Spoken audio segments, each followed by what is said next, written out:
topics and opinions expressed on the following show are solely those of the hosts and their guests and not those of W4WN Radio, its employees, or affiliates. We make no recommendations or endorsements for radio show programs, services, or products mentioned on air or on our web.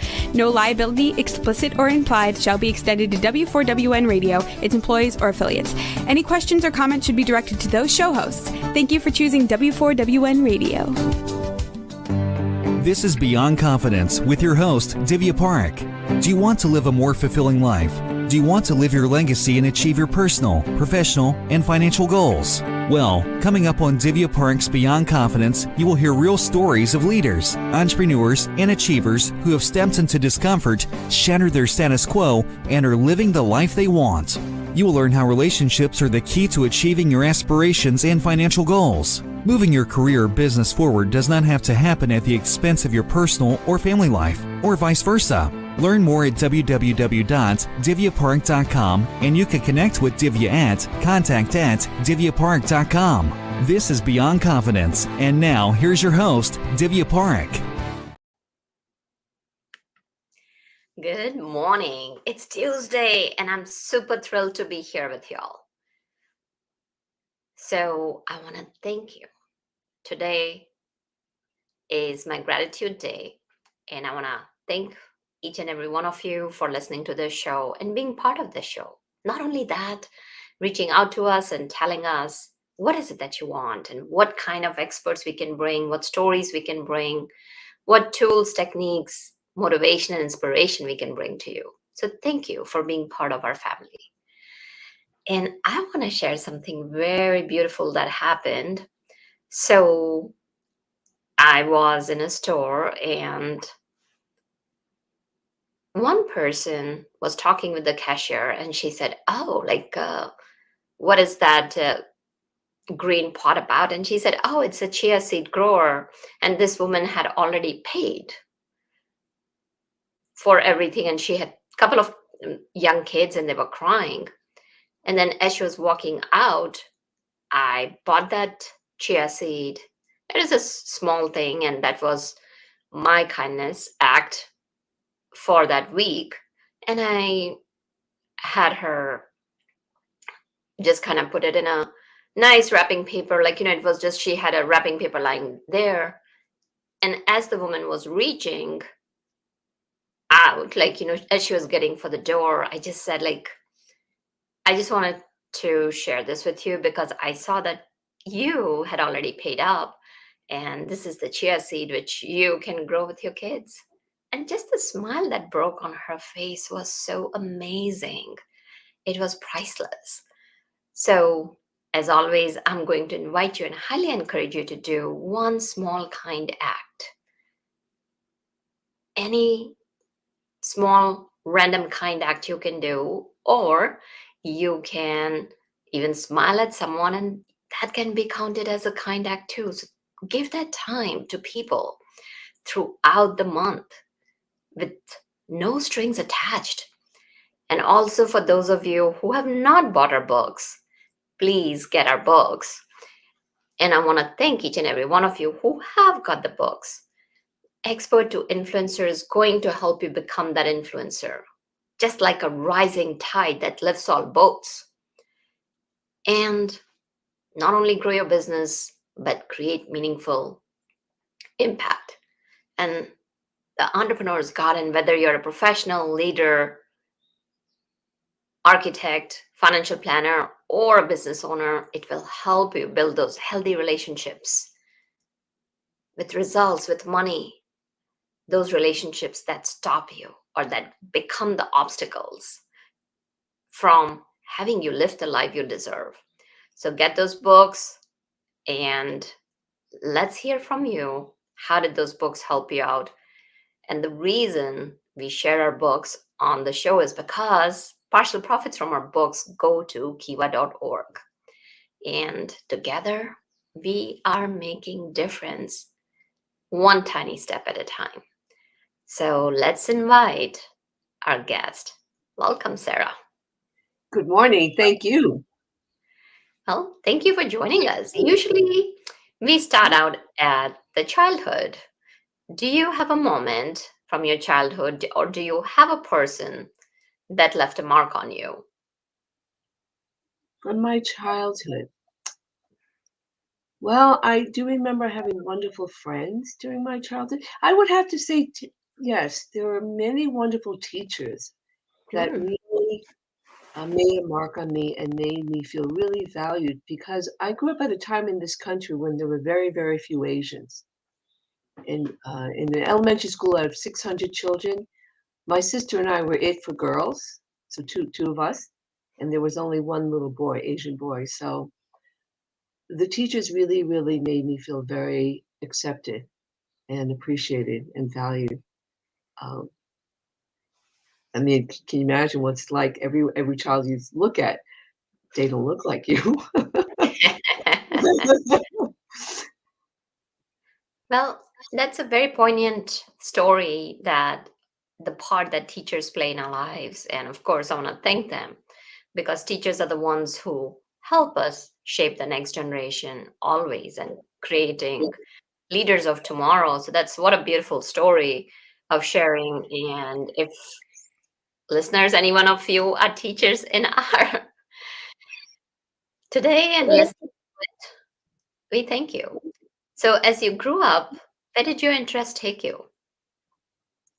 I was a very creative little girl, and I also I listened to this voice inside of me, and I didn't realize until I got much, much older that that little voice inside me. Everybody has this voice. It's some people call it the divine voice, but I think this voice guided me throughout my life, and I didn't realize it was this divine voice guiding me. And I was very blessed to have siblings and being very close to my younger sister. And when you're the older sister, the younger sister looks up to you, and you're always together. And we were always together.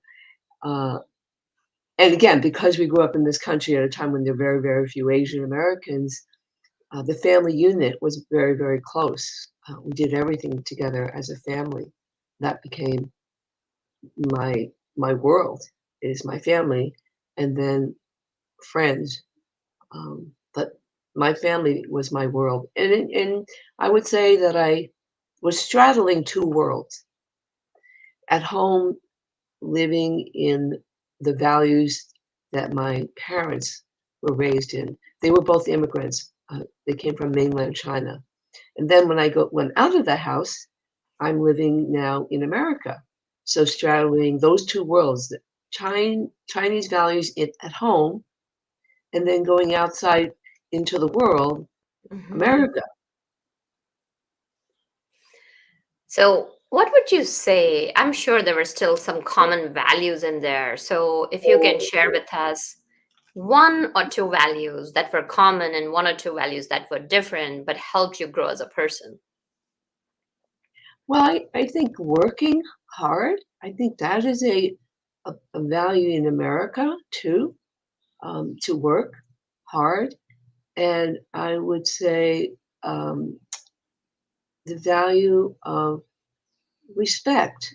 I think in America, we understand respect for one another, um, and being rewarded for your hard work. Hmm. Being rewarded for your hard work.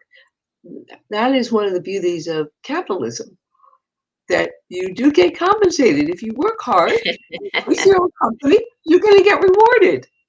Uh, and so I would say working hard is also a very, very strong value in the Asian culture, to always be diligent and work hard.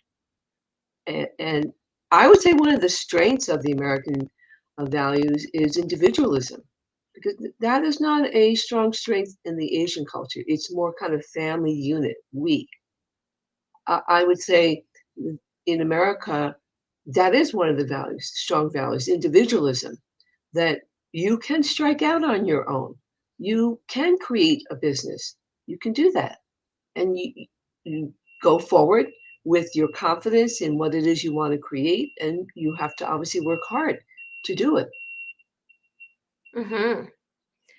So, you mentioned that you were a very creative child. So, as you grew up, Which direction did your life take you? Was it in creativity or? Creativity. I ended up, well, let me say this. I grew up in a family, very smart siblings. This is how smart my siblings were or are. I have a younger sister. She skipped twice. So then she caught up with me. And then I have a younger brother. He skipped a grade.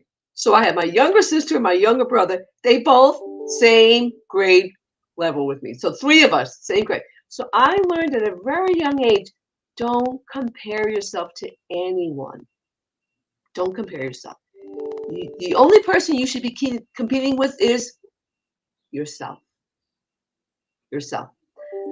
So I was trying to figure out, okay, when we all started to make our choices about what college we wanted to go to and what career path we wanted to pursue, even though I did well in the academics, I knew that that wasn't the path I wanted to take because, as you acknowledge, I had this creative spirit. So I ended up going to BU, School of Fine Arts.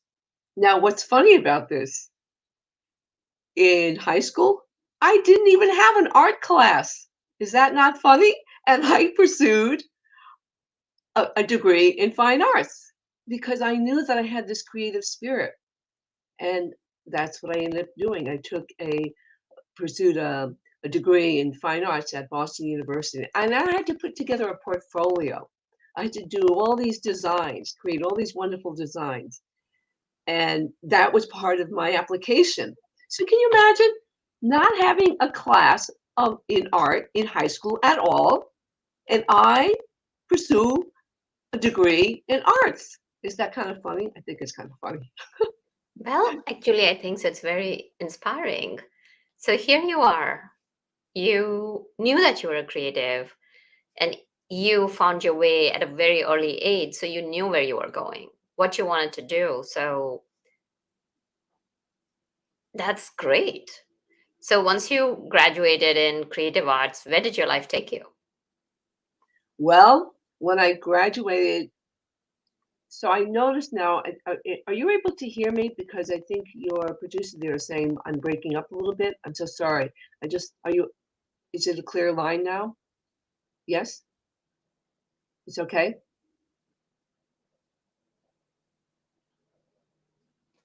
Yeah. Okay. So I actually, when I graduated from college, I had a passion for pottery, doing pottery. And it was really, really bad. This is how bad it was. I worked 4 jobs to support my pottery passion. Can you imagine that? Working 4 jobs to support your pottery passion? However, I'm also a realist on some level, and I asked myself this question. After about a year doing this, I said, okay, could I see myself doing this for the next 5 years? And how many pots do I have to make to pay the rent? And so I came up with the resounding, no, you can't do this for the next 5 years. Too many pots to make to pay the rent. No, you can't do Mhm. this. So I literally stopped and I said, okay, I have to find a new path. And what was the new passion? Well, it wasn't so much a new passion. What happened was I was introduced to the opportunity to be a receptionist at a radio station. Now, what's kind of funny about this is I volunteered to help a radio station do some mailings, and I literally was filling in these folders. I was doing a mailing for them and boxes of envelopes that I had to stuff. So I'm stuffing all these envelopes, and because I did such a good job, they thought, well, let's recommend her to be a receptionist at a radio station. And that opportunity is what introduced me to the media. And Hmm. so from there, I began to think about a new path for myself. And so the new path I decided on was being a talk show host because I have a very curious mind and I like to listen to people. I like to hear their stories. And that's what led me into this whole path in the media as a talk show host, doing something similar to what you're doing. So I did that. I did a radio show, and then I ended up being a reporter 10 years for an NBC affiliate in Boston. Oh, congratulations. So, what I'm hearing, Sarah, is that you gave it a shot to your passion. You just didn't like, oh, I'm going to go down the realistic path and just keep on wondering for the rest of my life, what if I had done that? So, you dabbled in it, and yet you were cognizant that, okay, am I willing to do so many jobs to sell those pots and like assessing the situation? And when you assessed it, that was not for you. So there is no right or wrong path for anyone. As the listeners are listening, the key is see what is right for you and do your best. And I love like, how your life evolved and like doing the talk shows. So once you finished the talk shows, where did you head? So I went from radio into TV, and Mm-hmm. TV. So I was at a crossroad because I had to decide whether I wanted to pursue radio or television, and Mm-hmm. I decided to pursue TV. And it was interesting because the opportunity did it didn't fall in my lap. It came to me because of steps I took. And what I did was in Boston, there's a program called Asian Focus. And I realized, well, the only person who can be a host for Asian Focus has to be Asian. And so I said, let me reach out to the station and say, if she's sick and you need a fill in, I'm available. So they said, that's great that you called us. They said, why don't you submit your resume and we'll keep it on file. Mm-hmm. And then next thing I know, a couple of months later, they called me up and they said, we have an opening for a reporter's position. Would you like to do that? I said I would love to. So I came in to do an interview, and I knew within 5 minutes that the job was mine. I just had a feeling that the job was mine. So for the next 10 years, I did this TV show. I was Oh, a reporter. fantastic. I was a reporter. It was a public affairs show. And what I loved about the opportunity is that I got to do my own stories.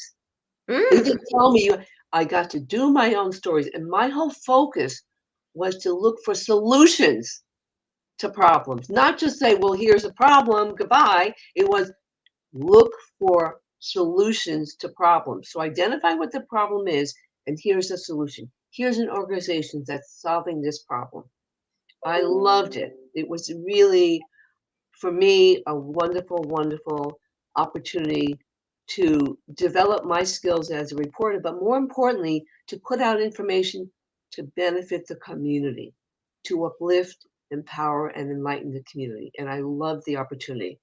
It kind of came to an end because the program decided to end the field reporting, and it was all in studio interviews.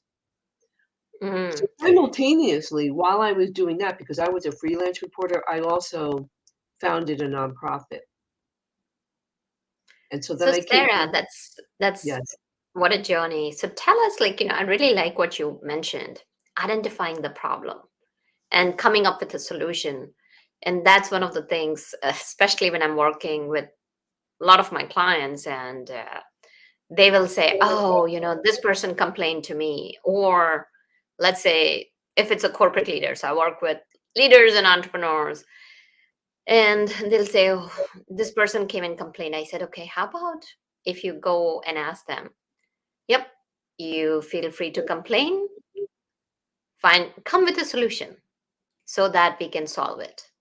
So think outside the box or think how it will solve, because I alone cannot solve everything. So I love that. So tell us a couple of stories as to which ones you covered during that time where you showcased the solutions that were happening. Well, I have to tell you, there were two stories that I was interviewing people who I would say broke barriers. So, for example, there was an attorney. He was the first Asian partner of a major law firm on the East Coast, the first.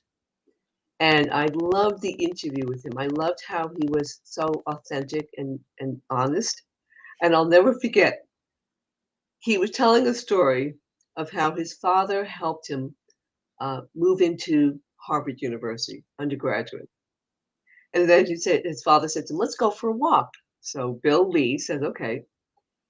And then the father says to him, so what do you want to be when you grow up? Now, his father at the time, an engineer. So Bill said he wanted to be an engineer, just like his father, solve these big problems as an engineer, right? So his father kind of nods and says, good. He said, now you do know being an engineer, you have to be a deep thinker. So Bill goes, yeah. Divya, he said, the father says to the son, you are not a deep thinker. You are not a deep thinker. And so the son, because he has so much respect for his father, says, okay. So he figures out okay, so I shouldn't pursue a degree in engineering. And he decides to go into law, hugely successful, and becomes a partner at a major law firm. So he had to identify for himself, what is the right career path for me? And obviously he respected his father. So he listened and he took the guidance from his father. Now, another story that I remember, this was at the height of the AIDS epidemic. And I interviewed a young Filipino who had AIDS.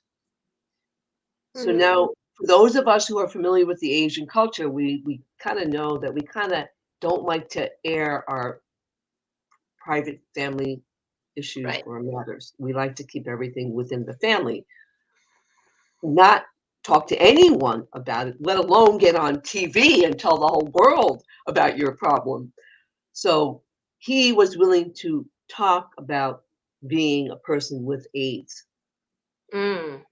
He was willing to help the Asian community open up and be willing to talk about some of these critical, in this particular case, health issue.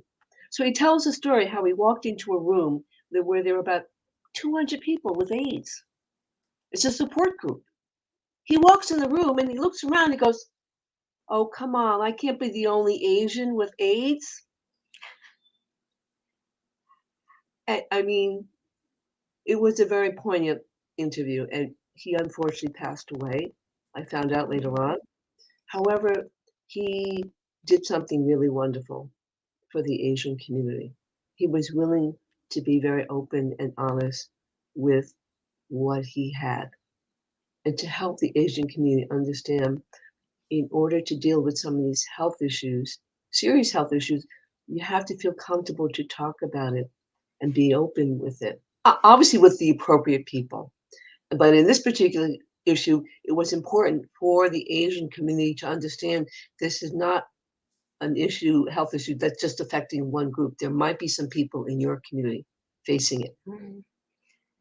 So he made it more, he normalized it. He made it Yes. more, yeah. So that is, Took away the stigma. Took away the yeah, stigma. took away the stigma and trying to bring it, to make it mainstream. Right. So when we're talking about community, I know you've written a poem. So can you recite that poem for us? Because I know it has had a huge impact. Yes, thank you. It's called The Sun. Are you greater than the sun that shines on everyone?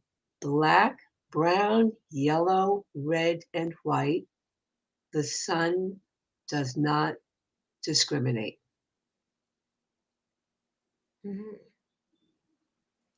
Beautiful. So what inspired you to write that poem? Thank you for that question. It actually came out of a journey that I was on back in the late 70s. I was on this journey to understand the meaning of God. In life, we have three camps of people. There are those who believe God exists, those who don't believe God exists, and those who are not sure. So I was one of those people who wasn't sure. And I thought, okay, I thought this is going to be easy. All I have to do is find a place of worship to learn about God. It was not an easy journey.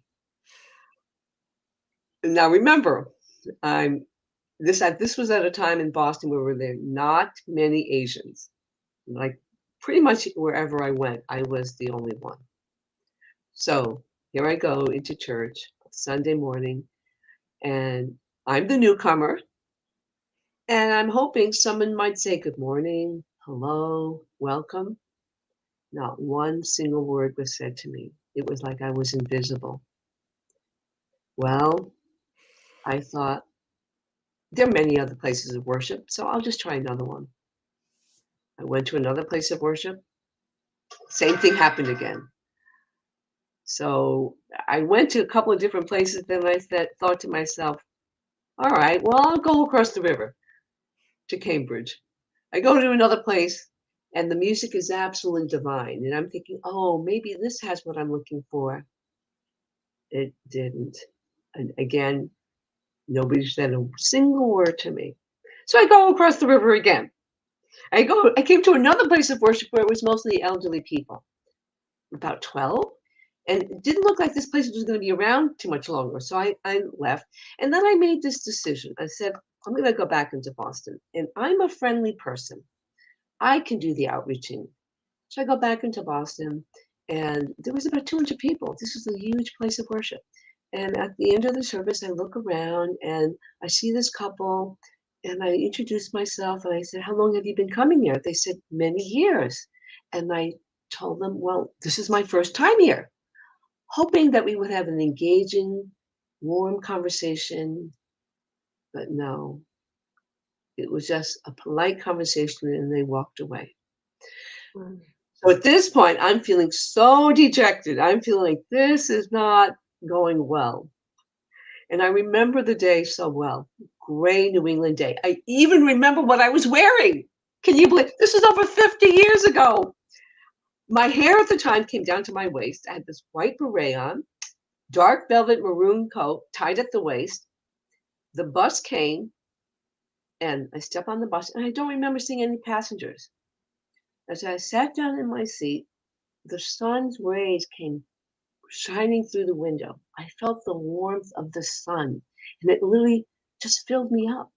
And then I heard this calm male voice say to me, Sarah, I don't just shine on you, I shine on everyone. Ah. And then the poem was born. Are you greater than the sun that shines on everyone? Black, brown, yellow, red, and white. The sun does not discriminate. Now, Divya, that poem was written in a personal journal. It was never meant to be public. So, of course, you're going to ask me, well, what happened, Sarah? In the journal. Well, how did it get from a journal to billboards? Good question. Well, at the time, I had a dear friend who was a billboard representative. And at the time, I was convinced by another poet to write a collection of poems and put it together in a book. So I got excited about this, and I shared it with my friend, Divya.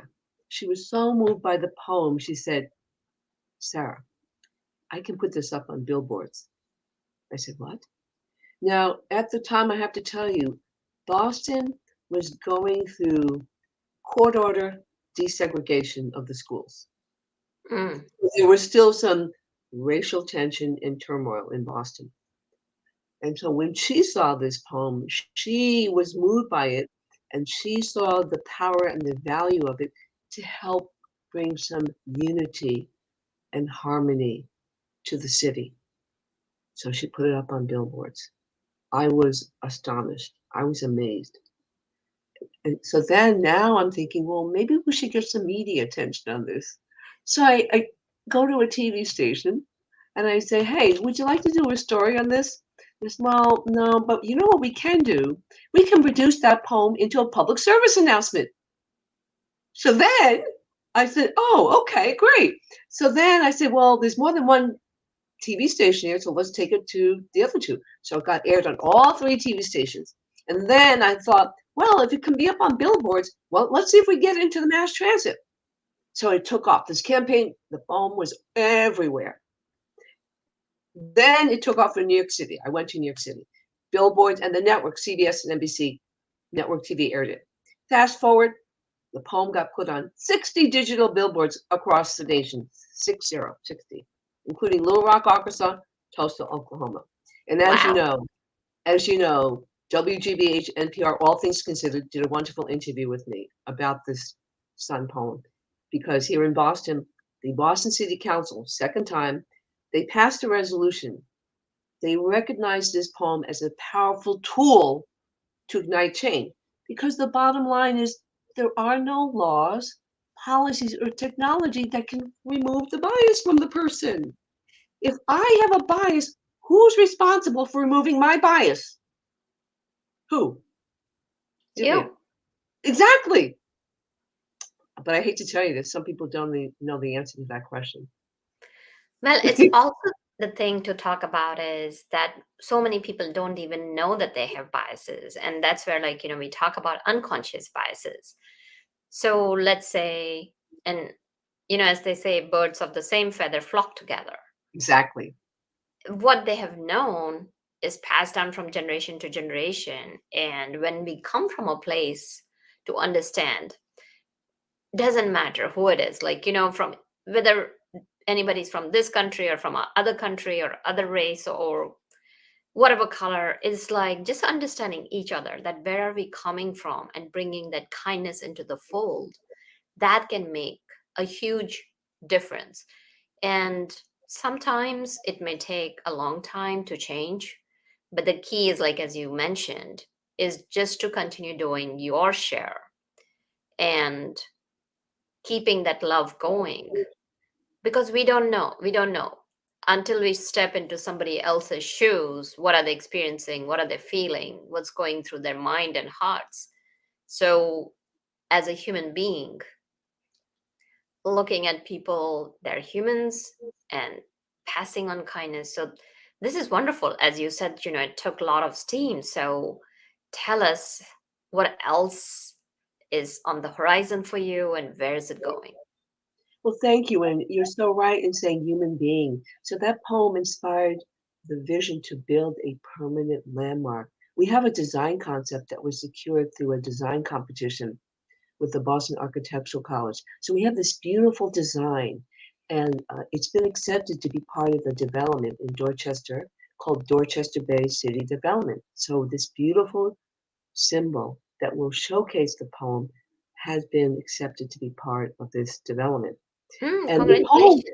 yes, and the poem has also been turned into a song called We All See the Stars. And it was performed at the United Nations by children in 2015. The children loved this song.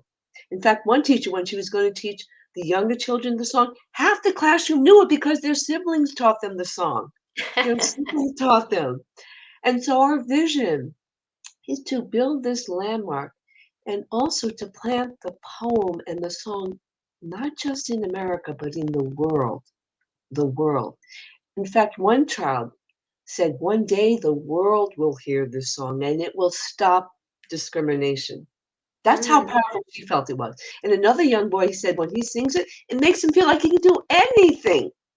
Oh, and by the way, the campaign of the billboards, the digital billboards, 2023, that was the second year we kicked off the national campaign. The first time we did it was in 2021. And the president of one billboard company said, keep up your amazing mission. The world needs this. His words, not mine. The world needs this. To your point that you made, so many of us are unaware that we have some biases. And as you say, unfortunately, sometimes it gets passed down from generation to generation. What people don't realize is when you overcome your biases, you grow. You widen your circle of friends, and your life can be richer in ways you never imagined. You never imagined. So there's so many blessings that come out of overcoming your biases that you don't realize. But we have to be willing to be uncomfortable because to work over on your bias, you have to be okay with being uncomfortable. That's what growth is about. That's Hmm. what growth is about. Bringing that awareness to yourself, and also knowing that each and every one of us, no matter how much work we have done on ourselves, we will still have biases, because Brain is designed to survive, not to thrive. And we as human beings have a choice to step up our game, to up level ourselves. So, one of the simple things that I'll share is I moved from a very big state to a smaller state. And when I came in, I found some resistance, not in the sense, in any way that it was like, oh, you are who you are or anything like that, but like, oh, gosh, we have this beautiful place, lot of trees, and like, everything is being cut down. And all these buildings are coming and happening because people are moving in. So first I was a little like, okay, what's happening here? And then when I opened up, I started to realize where they were coming from. Because here it is a beautiful city with wonderful trees and all that. And now, because there's influx of people, trees are being cut down and the natural habitat is going. And here's what I'll say, that few years into, or maybe like, like 10, 15 years later, I was driving down and I was thinking, gosh, all these people who are coming from outside. So it's not only the generation, the biases are so complicated and complex that it's important to understand that it's our environment that can shape us. It can be our friends, it can be the societal events that happen. So, for example, let's say there's a big event that happens, pandemic that happened, it impacted the whole humanity. So, just understanding that and keeping yourself open and curious and bringing in love and kindness, and as you said, being uncomfortable with the growth, very powerful. Yeah, no, I love what you shared. It's about being curious, and it's all about self-awareness. Only you know what's going on with you. Only you know when you're uncomfortable, and use that as a sign, like, oh, so maybe I'm experiencing something, a growth opportunity here. I mean, we always have two choices. When we're feeling uncomfortable, we can retreat, or we can go work through it. And obviously, it's up to the person at the time, because it's true. Sometimes we're not ready to grow, and that's okay. So if you want to retreat, but what I guarantee everybody this, whatever you run away from, it's always going to catch up with you. You can never totally, whatever it is that you feel uncomfortable with, it's always going to be there until you're willing to go through it, work through it. Absolutely. So, Sarah, since you have worked on it so expansively, I want to thank you for all your work you have done for people across. And it's so important to have that vision and mission. So, if our listeners were interested, how could they support you with your vision and mission? Well, thank you so much for asking that. I mean, the website, I put it in the chat box. Number one, the simplest thing people can do is just to share the website, just share it. And the work we do is getting the song out there to children, and all that takes time and money. So if you want to make a small donation, there are millions of children who don't even know the song exists, and they love this song. The ones who learned it, they love it. And this is a simple way of planting the seeds in the next generation through a song. And I cannot tell you how much the children love the song. So think of it this way. Anyone who has children, go to the website. It's all free. You can register for the song. You can bring it to your schools and say, hey, could you please teach our children the song? And for those of you who want to make the world a better place for the next children, please make a small donation. It is about it. The children are depending on you and me. We're supposed to make the world a better place for them. And Mhm. God bless you, Divya, for your wonderful program and bringing on speakers to help the greater community, to help all of us learn how to be better human beings, because that is the bottom line. It's about being a better human being. And when you're a better human being, you will be successful in your relationships, in your company. When you're a better, who doesn't want like to be next to a good human being? Who doesn't want to work with a good human being? Who doesn't want to be working under the leadership of a good human being? It's so simple, right? Absolutely. And as you mentioned, who doesn't want to be a better human being? And the website is World Unity, INC, worldunityinc.org. So, yeah, definitely share the message of peace and kindness, because at the end of the day, always remember, every human being has aspirations, dreams, and pains and aches, just like any other human being. So, if we were to remove everything, if we were to just kind of close our eyes and, like, let's say if we sat in a circle and talked without looking at each other, we would know that everybody wants to be happy. Everybody wants better things for the kids. Everybody wants to have a lifestyle that they can be proud of. Everybody wants to be a better version of themselves. So let's all come together, make a difference, and create an impact. Thank you, Sarah. Thank you, Divya. God bless you for all that you're doing. Oh, thank you. And blessings to you too as well. So thank you, Sarah, for joining us today. And thank you, listeners, because without you, the show would not be possible. So appreciate you. And reach out to us. Let us know what you think. What else could we bring for you so that you can live the life you deserve? And thank you, Juan, for all the technical support. Until next time, be well and take care. Thank you for being part of Beyond Confidence with your host, Divya Parekh. We hope you have learned more about how to start living the life you want. Each week on Beyond Confidence, you hear stories of real people who have experienced growth by overcoming their fears and building meaningful relationships. During Beyond Confidence, Divya Parekh shares what happened to her when she stepped out of her comfort zone to work directly with people across the globe. She not only coaches people how to form heart connections, but also transform relationships to mutually beneficial partnerships as they strive to live the life they want. If you are ready to live the life you want and leverage your strengths, learn more at www.divyaparekh.com. And you can connect with Divya at contact@divyaparekh.com. We look forward to you joining us next week.